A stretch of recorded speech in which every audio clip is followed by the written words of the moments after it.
এই তোমাদের সমস্যা কি? আমাকে কি রংপুর থেকে আসছি মনে করছো? হ্যাঁ, তোমাদের ভালো না লাগে তোমরা বের, আই সে গেট আউট।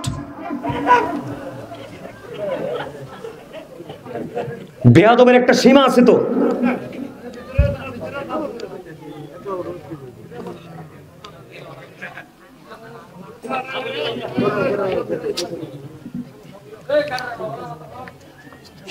আমার দিকে তাকান।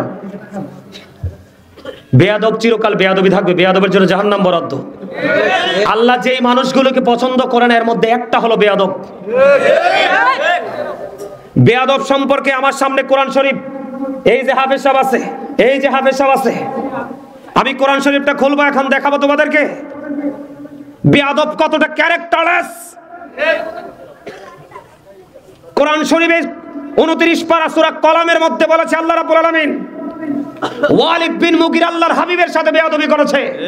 আল্লাহ রাব্বুল আলামিন 10টা গালি দিয়েছে নিজে, এর মধ্যে 10 নম্বর গালি হলো উতুল্লিং বাদা যালিকা জালিম।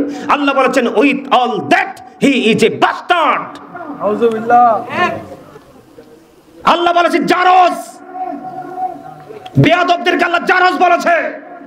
আল্লাহর হাবিবের জবানের হাদিস আমি বলতেছি, তোমরা আমাকে নিয়ে তামাশা করো, আমাকে রংপুর থেকে আসছি মনে করছো?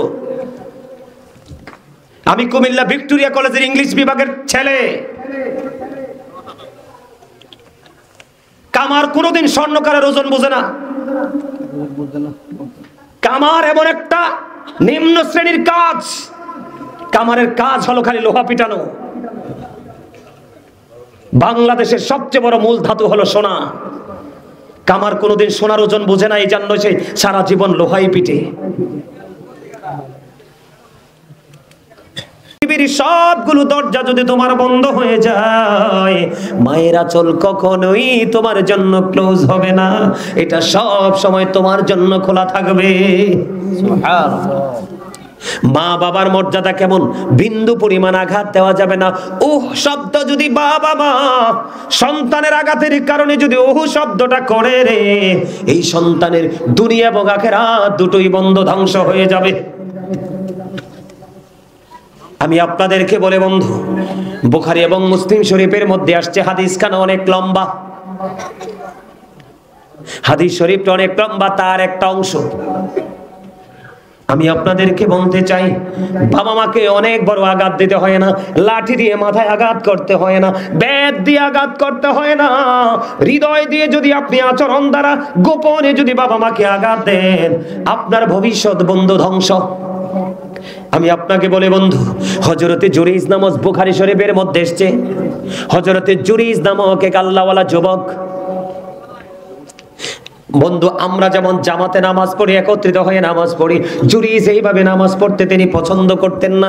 আল্লাহর বেশি পাগল ছিল, বেশি বুজুর্গ ছিল, বেশি আল্লাহওয়ালা ছিল। লোকালয় থেকে অনেক দূরে তিনি একটা হুজরা বানালেন। হুজরা বুঝতে পারছেন নি? আপনাদের মসজিদের পাশে একটা হুজুর থাকার একটা জায়গা আছে নি? কথা বলেন না কেন? আলাদা থাকার জায়গা আছে না প্রত্যেকটা মসজিদে? এই রকম একটা হযরতে জুরাইজ, খেয়াল করবা যুবক, তোমরাও তো যুবক, ওই জুরাইজ তো যুবক। এই যুবক জুরাইজ তিনি নামাজ পড়ার জন্য, ইবাদত করার জন্য একটা হুজরা বানালেন। হুজরার মধ্যে তিনি বসে বসে ইবাদত বন্দেগি করেন। একদিন তিনি নামাজের নিয়ত বেঁধে ফেললেন। এবার মা হুজরার বাইরে থেকে ডাকে, বাবা জুরাইজ, আমি মা এসেছি তোমার সাথে দেখা করার জন্য, আমাকে দেখা দাও। এখন তো জুরাইজ নামাজ পড়তেছে। জুরাইজ আল্লাহকে একটা ডাক দিয়ে বললেন, আল্লাহ, আমি তো নামাজ পড়তেছি, আমি কি নামাজ চালিয়ে যাব নাকি আমার মায়ের সাথে আমি দেখা করব? জুরাইজ মনে মনে চিন্তা করলেন, যেহেতু নামাজের নিয়ত বেঁধে ফেলেছি, আমি নামাজটাই শেষ করে ফেলে। বন্ধু নামাজটা শেষ করে ফেললেন।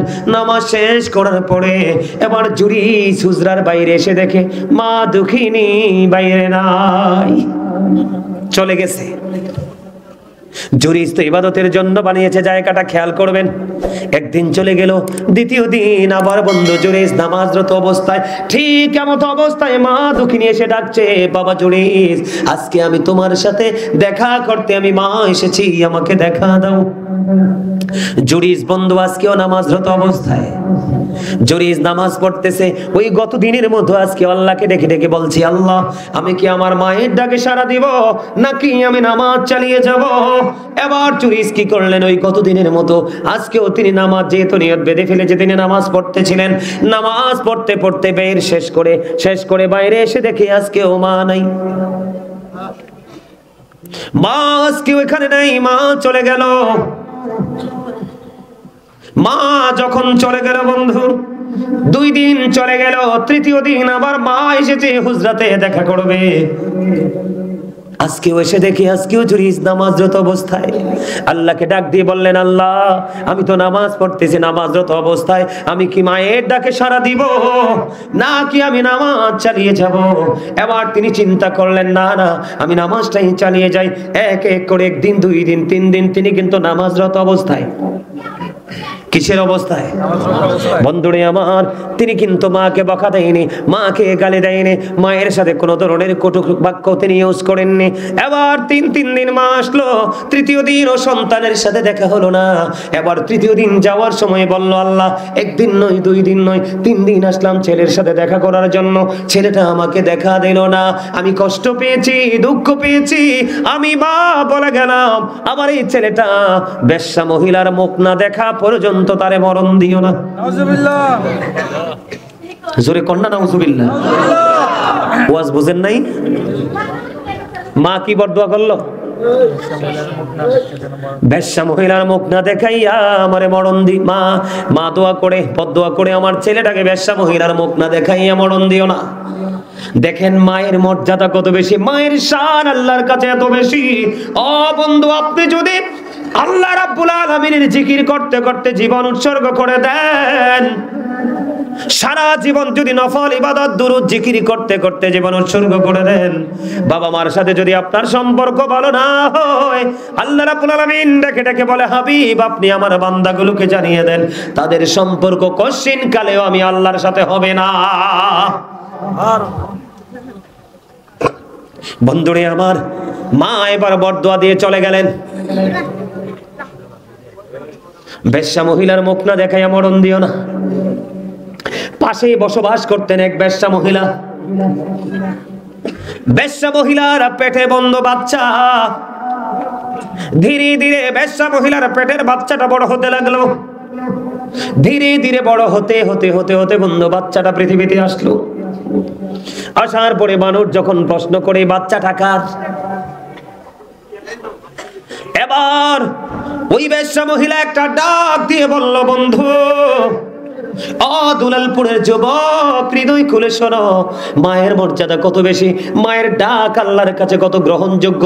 মা যদি দরখাস্ত দিয়ে দেয়, এই সন্তানের ভবিষ্যৎ সোনার দিন বন্ধু অন্ধকার আচ্ছন্ন রূপে রূপান্তরিত হয়। এবার ওই বেশ্যা মহিলার বাচ্চা যখন আসলো, বাচ্চা মহিলাকে প্রশ্ন করা হলো, তুমি বাচ্চা কোত্থেকে নিয়ে এসেছো? কয় আমি বাচ্চা এনেছি হযরতে জুরিস থেকে। ওমা নাউজুবিল্লাহ কর না। জুরিস কি জানে? আসলে জুরিস তো কিছুই জানে না। এই বেশ্যা মহিলা অনেক দিন ধরে বন্ধু বিচরণ করছে, কোনদিন জুরিসকে নিয়ে কলঙ্ক দেয়নি, মা অভিশাপ দিতে দেরি। তত্ত্বগত ভাবে বন্ধু জুরিসের কলঙ্ক লেগে গেল গায়ে, সাদা গায়ে ও বন্ধু কাদা লেগে গেল। কলঙ্কের দায় বন্ধু কেমন করে এড়াবে? এবার তৎকালীন সময়ে যখন শুনতে পারলেন জুরিস ওই বেশ্যা মহিলার সাথে অবৈধভাবে আলিঙ্গন করেছে, মেলামেশা করেছে, ওই বেশ্যা মহিলার উদর থেকে অবৈধ সন্তান, জারজ সন্তান পৃথিবীতে এসেছে। এবার তৎকালীন সময়ে বন্ধ আপনারা একটা জিনিস খেয়াল করবেন, মন্দ মানুষ মন্দ করলে মানুষের কিচ্ছু যায় আসে না, কিন্তু ভালো মানুষ যদি কিঞ্চিত পরিমাণ মন্দ করে, এটা কিন্তু কোনোদিন মানুষ বরদাস্ত করে না।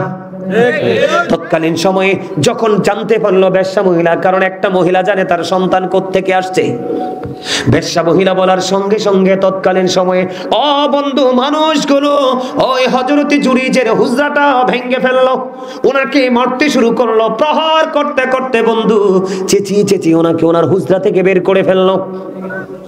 মানুষগুলো আশ্চর্য হয়ে গেল। ওই সরল মনা জুরিজ, আল্লাহওয়ালা জুরিজ, নামাজরত অবস্থায় কিছুই তো জানে না। এবার জুরিজ তাদেরকে বলতেছে, কেন রে আমাকে তোমরা প্রহার করতেছো, বিরামহীন ভাবে কেন প্রহার করছো, আমার হুজরা কেন ভেঙে দিচ্ছ?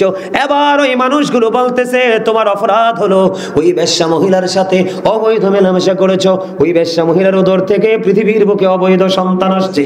এবার হযরত জুরিজ ডাক দিয়ে বলল, ও এই জন্য তোমরা আমাকে প্রহার করছো, আমাকে একটা ঘটি পানি দাও। আপনাদের কি বোঝাচ্ছি মায়ের দোয়াটা কেমন করে বন্ধু বদদোয়াটা কবুল হয়ে গেল, আর ছেলেটার পাওয়ারটা কেমন, কতটা আল্লাহওয়ালা এটা বুঝবেন এখন। এখন হযরতে জুরিজ একটা ডাক দিয়ে বলল, আমাকেই তোমরা একটা ঘটি দিয়ে পানি দাও। এবার জুরিজকে পানি দেওয়া হলো। জুরিজ এবার সুন্দর করে বন্ধু ওযু বানালেন। ওযু বানানোর পরে তিনি নামাজ পড়লেন। নামাজ শেষ করার পরে অসংখ্য মানুষ এই জুরিজকে দেখতে আসলো। কলঙ্কিত জুরিজ, আসলে জুরিজ তো কলঙ্কিত নয়, মা যখন বরদোয়া দিল কলঙ্কিত হয়ে গেছে। এবার হযরতে জুরিজ বলল, বাচ্চাটাকে আমার কাছে নিয়ে আসো। বন্ধু ছোট্ট বাচ্চা মাত্র পৃথিবীতে আসছে। এবার এই ছোট্ট বাচ্চার উপরে এইভাবে পেটটার উপর হাতটা রাখলেন। হযরত জুরিজ ওই ছোট্ট বাচ্চার পেটটার উপর হাতটা রেখে একটা ডাক দিয়ে বললেন, বাবু বলে দাও তোমার বাবা কে? ওই ছোট্ট বাচ্চা পৃথিবীতে এসেছে বন্ধু, ছেলেটা কত বড় আল্লাহওয়ালা, ওই জুরিজ কত বড় বুজুর্গ। ওই জুরিজের বরকতময় হাত যখন ছোট্ট বাচ্চার পেটটার উপর তুলে দেওয়া হলো, এবার ওই ছোট্ট বাচ্চার জবান খুলে যায়। জোরে জোরে কোন আল্লাহু আকবার। ছোট্ট বাচ্চার জবান খুলে দিল।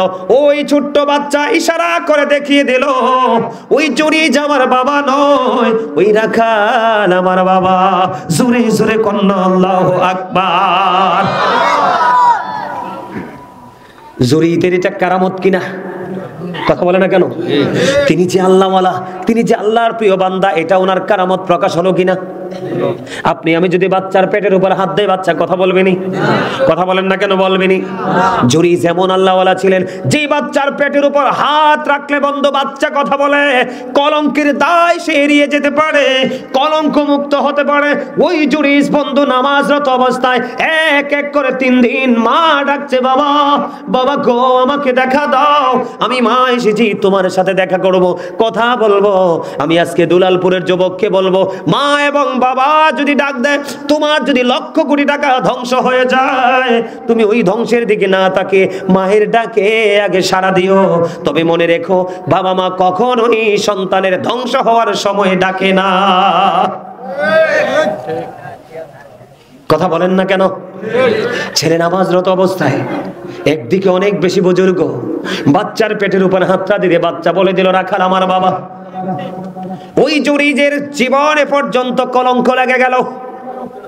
শুধু মা দুঃখ পেয়ে উহু করে শুধু আল্লাহকে ডাক দিল, আল্লাহ 3টা দিন আসলাম, ছেলেটা দেখা দিল না, দুঃখ পেয়েছি, বদদোয়া দিল, কাজে লেগে গেল বন্ধু। পরে তৎকালীন সময়ে মানুষগুলো হাদিস শরীফের মধ্যে আসছে, জুরিজের হাতগুলো চুমু খেতে লাগলো। ও বন্ধু তার বিভিন্ন অঙ্গে চুমু খেতে লাগলো, আর বলতে লাগলো, জুরিজ আমরা বুঝিনি, তুমি একটা কাজ করো। কাজটা কি?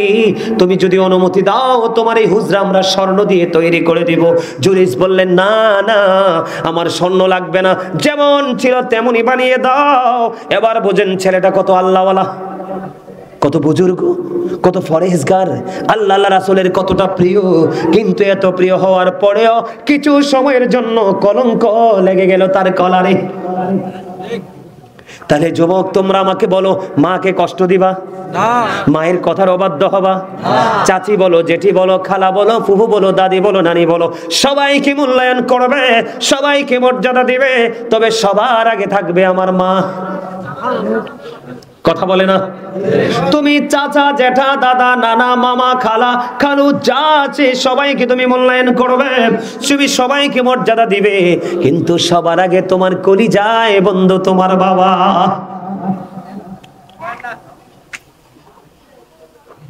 এটা আমরা করবো কিনা? আমি তো নেগেটিভ সাইডটা তুলে ধরলাম, এবার তোমাদেরকে একটু পজিটিভ সাইড আমি শোনাবো, যে বাবা মাকে ভালোবাসলে, এটাও বন্ধু বুখারী শরীফের হাদিস। সিহাসিত্তার অন্যতম গ্রন্থ হলো বুখারী শরীফ।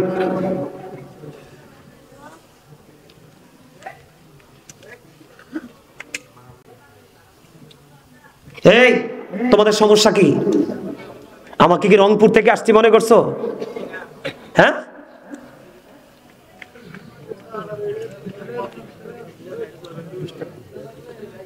তোমাদের ভালো না লাগে তোমরা বের, আই সে গেট আউট। বেয়াদবের একটা সীমা আছে তো।